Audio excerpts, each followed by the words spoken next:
আসসালামু আলাইকুম, welcome to GDS team থেকে আমি শামিম বলছিলাম।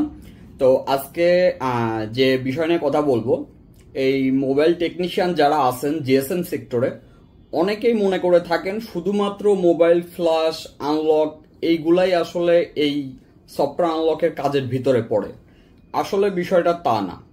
বিষয় হচ্ছে আপনি যদি প্রপারলি আসলে কাজগুলা সুন্দরভাবে সাজাইতে পারেন, তাহলে আপনার যে কাস্টমার আসবে তার মোবাইলে যে কোনো ইস্যু হোক, আপনি যদি আইটি রিলেটেড হয়, তাহলে আপনি যদি ফিক্স করতে পারেন আসলে, তাহলে আপনি এই বর্তমান 2024 অনুযায়ী আপনি পারফেক্টভাবে কাজ করতে পারবেন।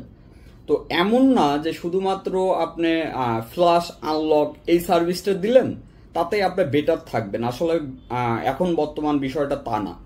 তো এখন কথা বলবো হচ্ছে, এখন আপনার maximum Apple user, iPhone user, তো তারা কিন্তু সবাই এখন তাদের যে আইক্লাউড স্টোরেজ আছে এইটা হচ্ছে আপগ্রেড করে।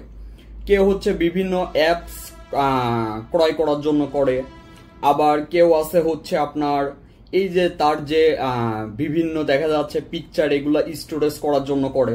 তো এই এই যে যে আপনার কিভাবে এটা করবেন এটা নিয়ে কথা বলবো, এবং আপনার এটা প্র্যাকটিক্যালে দেখাবো। আমাদের এক ক্লায়েন্টের কাজ কিভাবে তার হচ্ছে মাত্র 5 জিবি থেকে আমরা 200 জিবি করে দিলাম। তো এই বিস্তারিত নিয়ে কথা বলবো। আর যাদের হচ্ছে এই সার্ভিসটি প্রয়োজন তারা চাইলে আমাদের হোয়াটসঅ্যাপে নক করতে পারেন। সবাই ভালো থাকবেন। আসসালামু আলাইকুম। আচ্ছা, স্ক্রিনে যে ফোনটি দেখতে পাচ্ছেন এটা আমাদের এক ক্লায়েন্টের ফোন। তার যে মেন প্রবলেম দেখতে পাচ্ছেন, তার 5 জিবি যে ফ্রি স্টোরেজ থাকে আইক্লাউডে, তার কিন্তু এই 5 জিবি অলরেডি ফুল হয়ে গেছে। এখন এই যে স্টোরেজটা যখনই আমরা আপনার অনলাইনে যখন আমাদের কাছে অর্ডার করবেন, আমরা যেটা করব আপনাদেরকে একটা কোড দেব, ঠিক আছে? এটা যে কোনো আপনার মডেল কোনো ফ্যাক্ট না। তো কোডটা দেওয়ার পরে আপনারা যখন অ্যাক্টিভ করবেন, যেমন এখন আমরা 200 জিবি, 5 জিবি থেকে 200 জিবি আমরা এখানে আপগ্রেড করলাম। আর এটা সম্পূর্ণ অফিসিয়াল। সে হচ্ছে আজীবন ব্যাকআপ করতে পারবে, কোনো সমস্যা নাই। এই যে 5 জিবির থেকে এখন 200 জিবি সে ইউজ করতে পারবে। এটাই মূলত স্টোরেজ আপগ্রেড। আশা করি বুঝতে পারছেন। সবাই ভালো থাকবেন। আসসালামু আলাইকুম।